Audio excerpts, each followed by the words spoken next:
mayam ai mamang da khoi gi naw ma to ai challenge gi khoi gi challenge video namja bane ado ngasi di khoi gi challenger do masa kano to da gi aina sai tom da solo challenge hai tare ko aina ngasi di o kilo ma je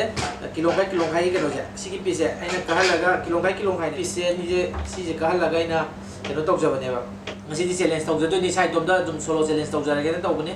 ado mamang da mayam na ai video da pambi bagi like to birapa dagi subscribe to birapa adu mati haningai ni tan thagat chari su kasulai ta baina sumaina video sumaina challenge video khar namma mayam da sumaina support to bidana subscribe to birapa se ai mayam da haningai ni tan thagat chari ado mayam adu ga aina khoi aina zumba ge heta mayam da haijaning ba ga comment da kari da si to biro ama to biro na ba timing cha da da kitang nang na da ko to yawo do mayam waro bi ade ai ju kitang kudung cha da ba kara adagi so bi sa ato pe sa gi ju personal oi ba thaba khar to ja ba gi sum kano to na mai puna na to ju ngam de ado ngasi di suddenly ina video je comment da ju kai pok sa biro na ha da du gi oi na sum pok lovers sing gi oi na ta pok lovers sing gi special oi na to ja ba ne to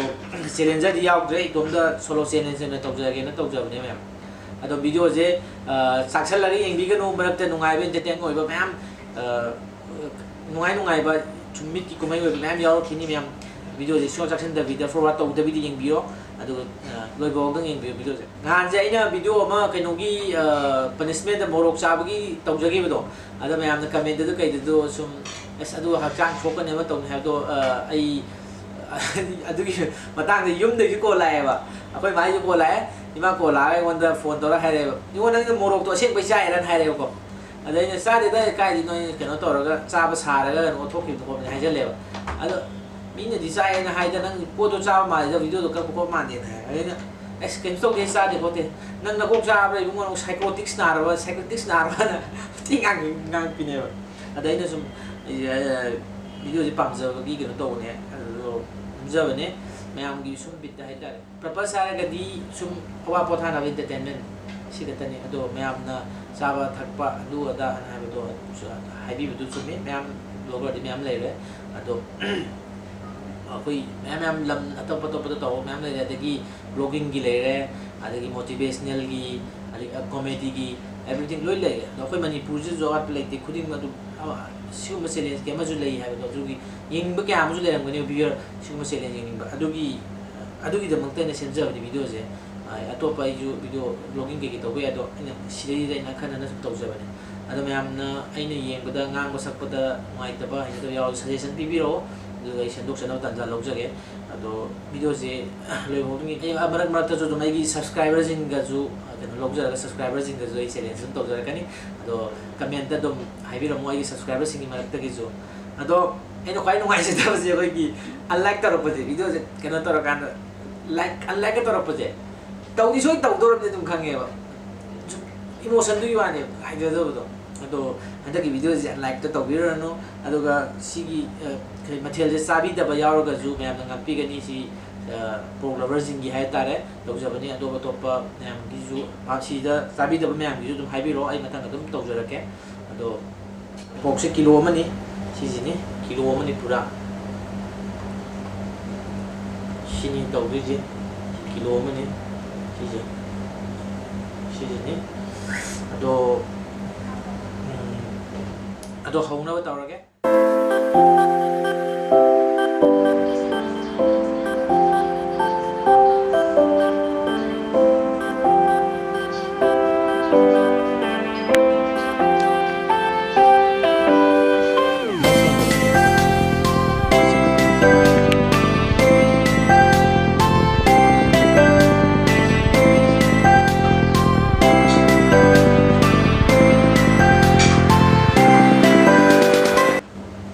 ngasi de do ai matam kyam sangge do kilo ma je si kilo ma je matam kyam sangge ba duni ai yeng je do je ado ai myam sa ba je video je loi ho yeng biu ado punishment yam ta leje tre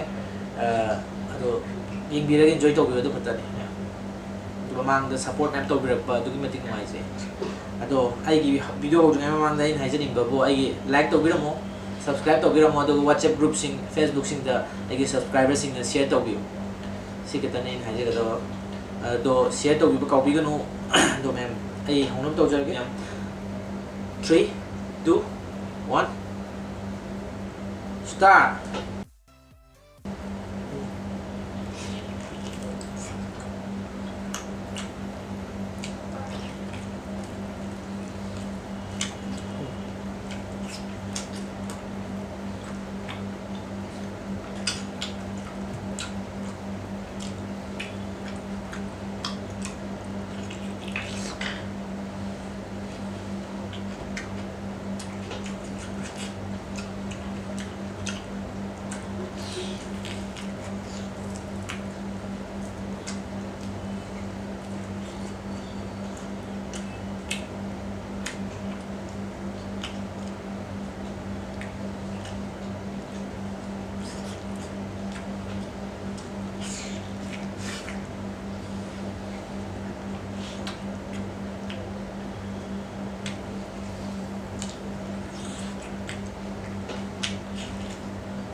Ai phía xem tao tôi biết đâu đây. Làm đây.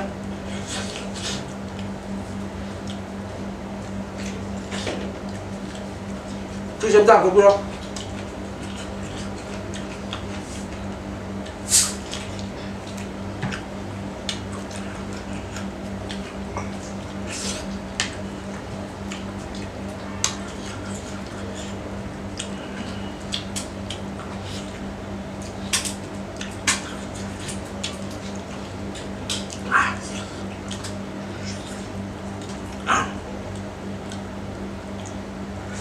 Một sai em spicy giảm nhau rồi. Không rồi đấy, kỳ đồng thá.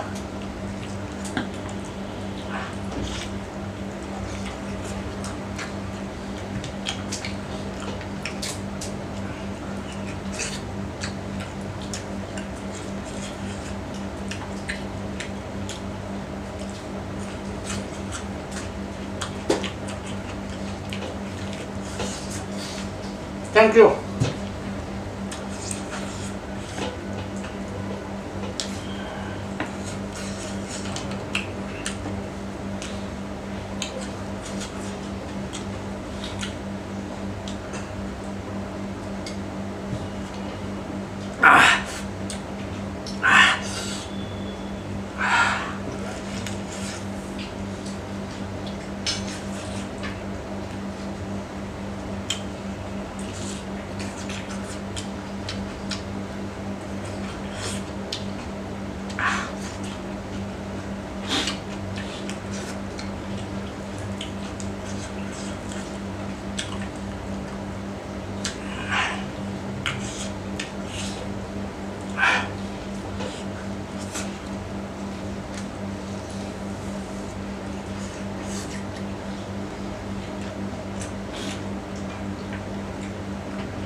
Kẹp sân.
Last.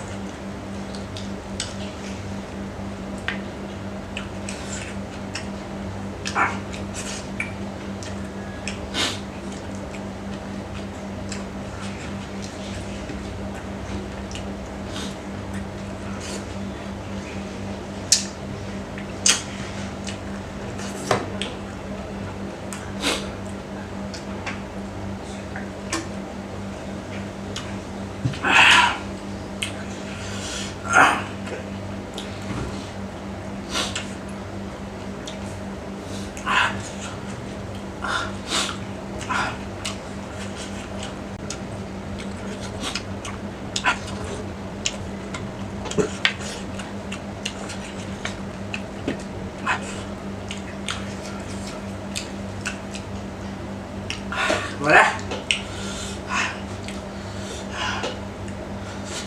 Mi talaga. Second good time panda. Po kilo man sa to kre. Do. Wah. Hậu tiếp không em? Một số các xe spice yum yum mai một con này. Đây nó tồi rồi này, nó gì cái nó tồi rồi đấy. Coi brother cái tỏi ra. Do. ꯃꯊꯪꯗꯗꯤ ꯑꯩ ꯃꯔꯛ ꯃꯔꯛꯇ ꯑꯩ solo ꯁꯨꯝ challenge ꯇꯧꯖꯔꯛꯀꯦ ꯑꯗꯨꯒ ꯑꯩꯒꯤ ꯆꯦꯂꯦꯟꯖꯔꯁꯤꯡ ꯑꯗꯒꯤ ꯑꯩꯒꯤ ꯁꯕꯁꯀ꯭ꯔꯥꯏꯕꯔꯁꯤꯡꯒꯤ ꯃꯔꯛꯇꯁꯨ ꯗꯦꯜꯂꯤꯗ ꯂꯩꯕꯤꯕ ꯌꯥꯎꯔꯒꯗꯤ ꯑꯗꯨꯝ ꯑꯩ ꯚꯤꯗꯤꯑꯣ ꯅꯝꯕꯒꯤ ꯈꯨꯗꯣꯡꯆꯥꯕ ꯂꯩꯔꯒꯗꯤ ꯑꯗꯨꯝ ꯍꯥꯏꯕꯤꯔꯛꯑꯣ ꯀꯃꯦꯟꯗ ꯑꯗꯨꯝ ꯍꯥꯏꯕꯤꯔꯛꯑꯣ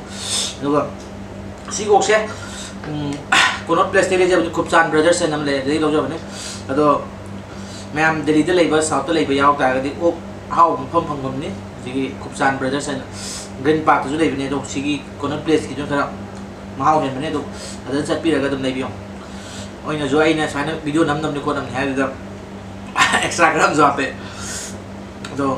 macam video ni kau ngai video di subscribe tu kau bikin like tu juga tu Facebook group sing ada lagi WhatsApp group sing dah ada orang ni friend sing share tu kau bikin